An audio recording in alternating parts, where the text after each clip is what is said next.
বিএনপির ভারপ্রাপ্ত চেয়ারপারসন তারেক রহমান ঘোষিত ৩১ দফা অবহিতকরণ ও মানবিক রাষ্ট্র গঠনের লক্ষ্যে নয়াগাঁও ইউনিয়ন যুবদলের উদ্যোগে সমাবেশ অনুষ্ঠিত হয়েছে। প্রতিনিধি লিটন বিশ্বাস জানান,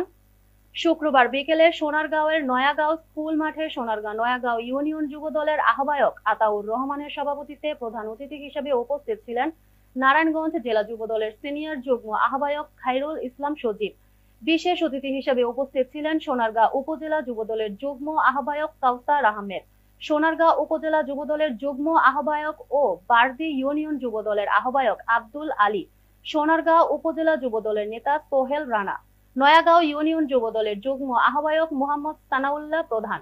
নয়াগাঁও ইউনিয়ন যুবদল নেতা ওয়াজপূর্ণি ভুইয়া, যুবদল নেতা শিশির, সাদেপুর ইউনিয়ন যুবদলের সভাপতি আওলাদ হোসেন, নয়াগাঁও ইউনিয়ন যুবদল নেতা আসাদুল্লাহ মোল্লা, যুবদল নেতা জাকির হোসেন, যুবদল নেতা শাহজালাল, যুবদল নেতা রাজা, নয়াগাঁও ইউনিয়ন ৬ নং ওয়ার্ড সভাপতি যুবদল নেতা মিলন, নয়াগাঁও ইউনিয়ন ৯ নং ওয়ার্ড বিএনপির সভাপতি আব্দুল হালিম, যুবদল নেতা রাজীব, যুবদল নেতা রিপন, সোনারগাঁ থানা ছাত্রদলের সাবেক যুগ্ম আহ্বায়ক ফরহাদ আহমেদ তুহিন সহ অন্যান্যরা।